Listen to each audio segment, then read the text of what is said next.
जाने कितनी बिजलियां दौड़ गई शरीर में एक साथ। उसने मेरे गाल ही नहीं छुए, मेरे वजूद को छू दिया था। उसे तो पता नहीं, पर मुझे आज मेरे होने का एहसास हो गया। सिर्फ होने का ही नहीं, बहुत विशिष्ट अतुलनीय होने का भी एहसास हो गया था। जाने कितनी देर मेरी अचकाई आंखें उसकी आंखों में जाने कौन सा अनदेखा अनजाना सच तलाशती रही। उनमें साफ लिखा था कि उसने ही नहीं, मैंने भी उसे कहीं बहुत गहरे छू दिया है। कप में कॉफ़ी और स्नैक्स लेकर वो ड्राइंग रूम में आया तो मेरी नज़र एक बार सिटिकनी लगाकर बंद कर दिए गए दरवाजे की ओर चली ही गई। वो पहले से ज़्यादा असहज हो गया। सफाई सी देती हुई आवाज़ में बोला, दरवाज़ा खोलकर नहीं बैठ सकते, खिड़कियाँ तो खुली ही हैं। हवा को क्रॉस मिल गया तो कॉफ़ी पीते हुए वो अपने शहर के मौसम और बहुत सी चीज़ों के बारे में बताकर और जैसे भी बन पड़ा मेरी असहजता कम करने की कोशिश करता रहा। फिर कुछ देर तक हथेली पर दूसरे हाथ का मुक्का ठोकने के बाद अचानक दरवाज़ा खोलकर बाहर निकल गया। कहाँ चला गया ये अचानक? थोड़ी देर बाद मन में संशय, उत्सुकता और भी बहुत से भाव आते जाते रहे। फिर प्रतीक्षा में बाहर गली में झाँका तो एक सनसनाहट सी पूरे बदन में दौड़ गई। घर, लॉन, चारदीवारी, सड़क, सभी की सीमा रेखाओं के अस्तित्व जलधारा में विलीन हो रहे थे। बारिश तो कोई मूसलाधार हो नहीं रही थी, फिर इतना पानी, कहीं ये सैलाब हुआ तो? सैलाब कहाँ अब? क्या उस नदी ने संयम तोड़ दिया जो आते समय बस से दिखी थी? पता नहीं। जगत की प्यास बुझाने को आकुल प्रफुल्लित स्वच्छंद उत्साहित बहती हुई, पर थी तो अपनी सीमा रेखाओं के भीतर। जी हाँ, मगर तूफान के आने से पहले तक यह हमारे उबले धुएं के गरल को खामोशी से पीना शांत आसमान बुरा गया था, जो उमड़ घुमड़ कर अपनी ऊंचाई त्याग धरती पर आने के लिए आतुर हो रहा था। या फिर ये उस सोते का ही सब पानी है? उसने तो यही बताया था। ठीक ही कह रहा होगा। वो तो लोकल है। कितना अद्भुत लेकिन सुंदर सत्य है। ऊपर से कठोर चट्टानों के भीतर निर्मल नील की ये तरल धारा प्रवाहित होती रहती है, कभी कभी उन्हें फोड़कर बाहर निकल आती है, सूर्य दर्शन करने, सांस लेने और फिर कुछ देर चलकर उन्हीं पर्वतों के भीतर समा जाती है। इस तरह से नदी का संयम बना रहता है। मैं उस अजनबी के घर में अकेली थी, जिसके यहाँ बाहर आए तूफान से बचने के लिए कुछ देर पहले शरण ली थी। दिमाग में ये वाक्य आते ही मन ने प्रतिरोध किया। क्या वाकई ये अजनबी है? क्या वाकई सिर्फ 1 घंटा साथ बिताया है हमने? इस 1 घंटे में मुझे सहज करने और सुविधाजनक स्थिति देने के लिए क्या नहीं किया उसने? और फिर भी मैं असुविधाजनक महसूस करती रही। हकीकत में तो ऐसा होता नहीं। जिन रस्तों की डोर में बंधकर बरसों गुजारे हैं, उनमें आज तक कभी कुछ भी इतना सहज और सुविधाजनक सा अधिकार हुआ है क्या? इतना दोस्ताना। वो लगभग घंटे भर बाद वापस लौटा। आपका बुक्स कलेक्शन तो गजब का है। मैंने उसे देखते ही कुछ ऐसे उत्साह में भरकर बोलना शुरू किया जैसे अपने किसी दोस्त के घर खाने पर आई हूँ। तभी उसे पानी में तरबतर देखकर मैं जैसे झटके से वर्तमान में लौटी। कुछ दूर पर एक टैक्सी स्टैंड है और उससे कुछ दूर पर एक और हैवी गाड़ियों की भी होती हैं उनके पास, मगर काम बना नहीं। सॉरी, मैं आपके लिए कुछ नहीं कर सकता। मैं समझ सकता हूँ कि वो कुछ ऐसी लाचारगी से बोला कि मैंने बात काट दी और उसकी बात को बोलने से पहले ही बोली, समझते हैं ना? तो फिर अब बस कीजिए, शांत बैठ जाइए।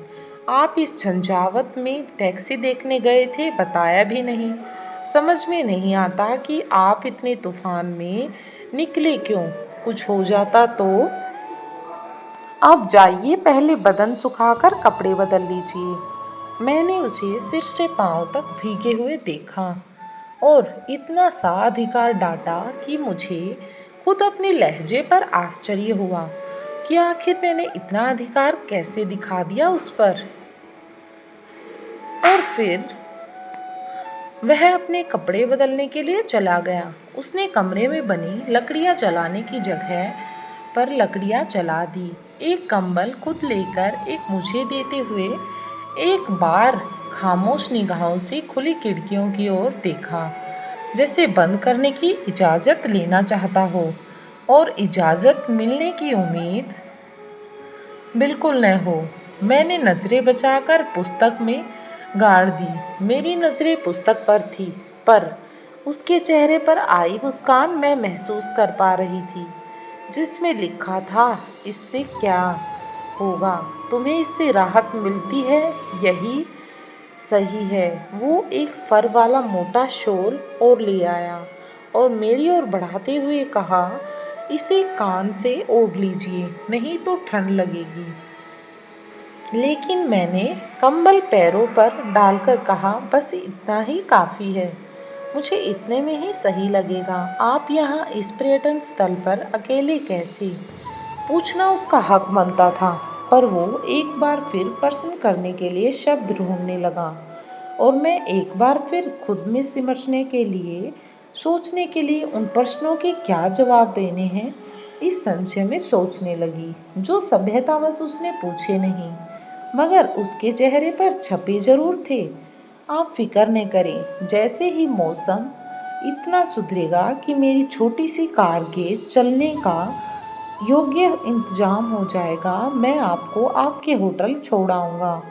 मेरी आंखों में एक संकोच भरा धन्यवाद उभर आया, तो उसने बात टाल दी। आपके फेवरेट पोएट भी वर्ड्सवर्थ हैं? शायद। वर्ड्सवर्थ का नाम सुनते ही उसने कहा, हाँ, उनकी सारी कविताएं जुबानी याद हैं मुझे। पन्ने पलटते हुए एक जगह उंगलियां रुक गई। बेसकता मेरी जुबान प्रिय कवि की कविता गुनगुनाने लगी। उसने पैर समेटकर पालाथी मार ली, कुशन्स गोद में रखकर उन पर कहानी टिकाकर हथेली पर चेहरा टिका दिया। उसकी आंखों में कौतूहल था, होठों पर प्रशंसा वाली मुस्कान और मुद्रा में बोलते जाने का अनुग्रह था। मेरी वाणी का प्रवाह उसे मिल गया था। कुछ देर बाद मैंने देखा उसके चेहरे के भाव शून्य में कुछ ढूंढने लगे हैं। मेरी वाणी छिटक गई। मैं अक्सर सोचता हूँ कि इन पंक्तियों का मतलब केवल वही नहीं जो सीधे से है, कुछ और भी है, कुछ बहुत गहन जो शायद मेरी समझ में नहीं आता। एक नहीं, कई गहन मतलब हैं जैसे। और मेरी वाणी को एक बार फिर गति मिल गई। वाह वाह, क्या खूब है। और मैंने कविताएं करना शुरू कर दिया।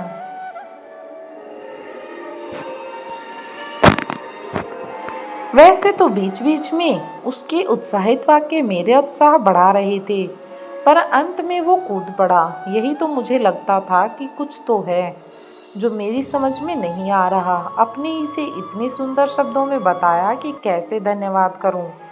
आपको तो अंग्रेजी की व्याख्याता होनी चाहिए था। आप तो कितने अच्छे से वर्णन करती हैं। एक शर्मीली मुस्कान खुलकर मेरे होठों पर खेल गई। वही तो मैं हूँ। तभी मुझे लगा कि कमरे में चांदनी छिटक आई है। तो क्या आसमान साफ हो गया है? बरस चुकी बारिश जितनी बरसनी थी। मैं कौतूहलवश उठकर खिड़की पर आ गई। बाहर का दृश्य मैं अल्पक निहारती ही रह गई। कई छोटी बड़ी पहाड़ियों को गोद में लिए देवदारों से आंछित घाटी क्षितिज तक फैली थी। आकाश साफ नहीं हुआ था। तीव्र गति से उमड़ते घुमड़ते बादल आसमान में जाने कहाँ भागे जा रहे थे। मुझे लगा सामने मेरे मन का ही विस्तार फैला है, लेकिन जल्दी ही हवा के झोंके घुमावदार हो गए और पानी के छींटों के साथ मेरे गाल भिगोने लगे। वो फुर्ती से उठा और मुझे पहले कंबल शॉल की तरह ओढ़ाया, फिर फर वाला शॉल उठाकर मेरे सिर पर डालकर मेरे कानों से घुमाते हुए मुझे उसमें पूरा लपेट दिया। उफ, ये निस्वार्थ फिक्र, उष्मा की जाने कितनी सिहरने तन मन से होती हुई आत्मा में जा रही थी और उतरती ही चली जा रही थी। अब बारिश निदर्द बरसने लगी थी। बेलगाम बेफिक्र मस्त और अल्हड़ किशोरी सी हवाओं ने भी लगता था जैसे सारा बंधन तोड़ दिए हों और वे भी अपना रास्ता छोड़ने को हों। चर्चा अंग्रेजी साहित्य से फूलों से समूची प्रकृति और प्रकृति से प्यार और प्यार से प्लेटोनिक लव तक पहुंच गई थी। प्लेटोनिक लव की अवधारणा बहुत ही रोमांचित करती है, मगर इसकी सत्यता पर यकीन नहीं होता। मेरा सवर अचानक उदास हो गया और आंखों में व्यंग्य भर गया था। निराशा के बादल गहरे छा गए थे। आखिर ऐसी क्या निराशा थी कवि के मन में? आपको लगता है इस दुनिया में ऐसा प्यार होता होगा जैसा यहाँ पर कवि ने बताया है? बिल्कुल, बस उसे पहचानने की नज़र होनी चाहिए। वो तो दुनिया में इस बारिश की तरह बरस रहा है, नदी निर्झर की तरह बह रहा है। लोग उसे कटोरी में भरने की कोशिश करते हैं, जबकि उसे पाने के लिए सागर जैसा दिल चाहिए। अब हम निर्झर के नीचे कटोरी रख देंगे तो वो भर पाएगी क्या? उसने कुछ ऐसे विश्वास के साथ कहा कि मेरा विवादी मन विद्रोह कर उठा और जैसे मेरे मन में जमे बरसों के बादल भी बरसने को आतुर हो गए। और वो बोलने ही वाला था और फिर अविनाश के डोमिनेटिंग स्वभाव के कारण होने वाली घुटन और अपने ढंग से जिंदगी न जी पाने की कसमसाहट भरे पूरे दिखने वाले जीवन में पसरा खालीपन, बरसों साथ जीने के बावजूद आत्मा का एकाकीपन, मन का एक एक कमरा कब और कैसे खुलता चला गया पता ही नहीं चला। वाणी हर उस कोने की उपेक्षित सीलन दिखाने को आतुर हो गई थी, जिसे धूप में सुखाने के लिए भी कभी कभी मन के दरवाजे नहीं खोले जाते। किसी के सामने नहीं खोले थे। कोई इस लायक लगा ही नहीं कि कभी शादी क्या है, एक समझौता ही तो है।